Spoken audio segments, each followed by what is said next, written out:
Meus irmãos, pensa comigo. Estou levando você a pensar. Converse com qualquer pessoa cristã, até não católica, e pergunte para ela assim: bodas de Caná, aquilo foi real ou simbólico? Jesus transformou mesmo aquele vinho, aquela água em vinho? Todos os cristãos vão dizer: claro, é um milagre. É o milagre das bodas de Caná. O mestre Sala tomou daquela água tirada da talha, que era vinho. Ele disse: mas todo lugar serve o vinho pior. Vocês guardaram o melhor até agora. É milagre de Jesus. Aí você vai para outra pergunta: a multiplicação dos pães, aquela multidão que Jesus alimentou, aquilo é simbólico ou é real? Eles vão dizer: é real. É um milagre da multiplicação. Jesus é Deus. Ele abençoou aqueles pães e alimentou a multidão. Então não é simbólico, é real. É real. Tá bom. Jesus, quando anda sobre as águas, lá no João capítulo 6, versículo 19, ele vai até os discípulos sobre as águas. Ele andou mesmo ou é história? Não, ele andou mesmo. É Deus. Jesus, ele andou sobre as águas. Então só para eu entender, ele multiplicou, ele transformou água em vinho, multiplicou o pão e andou sobre as águas.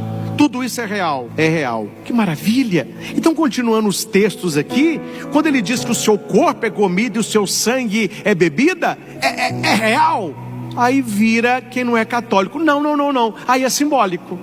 Peraí, Caná é real, multiplicação dos pães é real, andar sobre as águas é real, mas quando ele diz verdadeiramente comida e verdadeiramente bebida, aí já não é real, aí é simbólico. Então entendam, meus irmãos, a fé da igreja de 2000 anos, a única igreja de 2000 anos que vem dos apóstolos, ela guardou a Santíssima Eucaristia durante este tempo todo. A igreja recebeu do Senhor a sua presença real. E não sou eu que eu estou dizendo, é o Senhor quem disse no discurso da Eucaristia: a minha carne é verdadeiramente comida, o meu sangue verdadeiramente bebida. O pão que eu vos darei é a minha carne para a vida do mundo.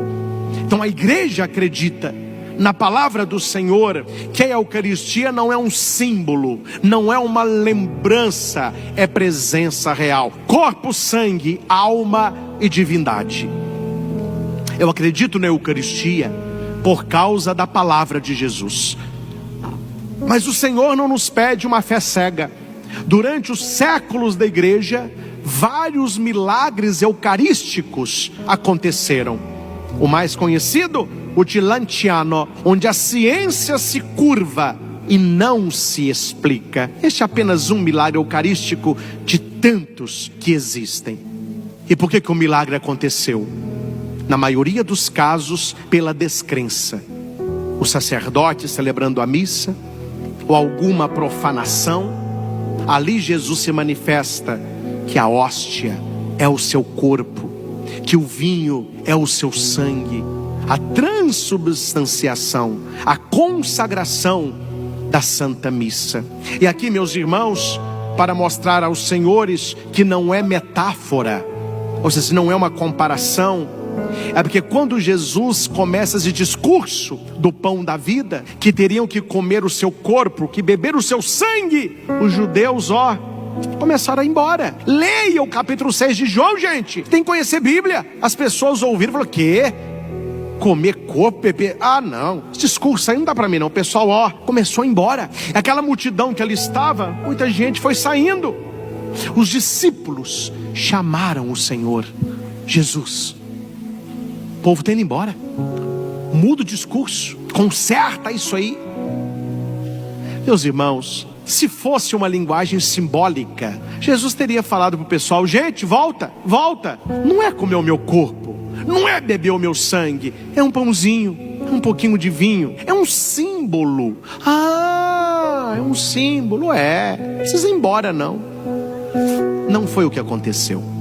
Quando as pessoas começaram a ir embora, por não aceitarem a doutrina da Eucaristia, presença real, é corpo e sangue, Jesus firme, ele olha para os seus discípulos e diz para eles: e vós não quereis ir embora também não? Quer ir embora? Olha agora, para ficar comigo tem que comer a minha carne, tem que beber o meu sangue, tem que crer na Eucaristia.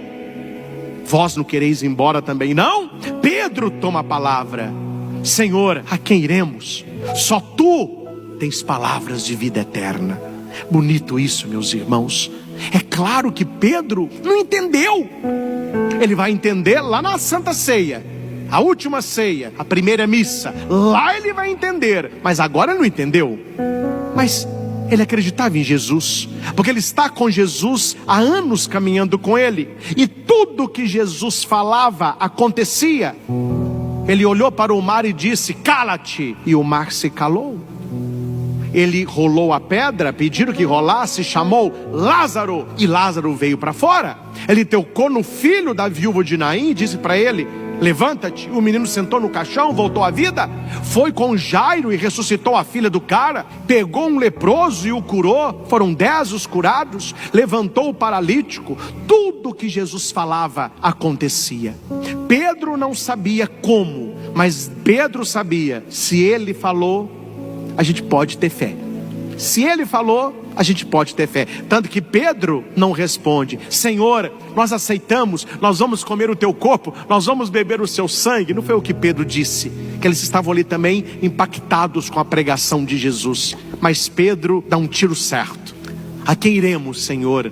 Tu tens palavra de vida eterna. É por isso que muitas pessoas não são católicas, e não devem ser mesmo não, porque não creem na Eucaristia. Aquele que não crê na Eucaristia são esses que foram embora.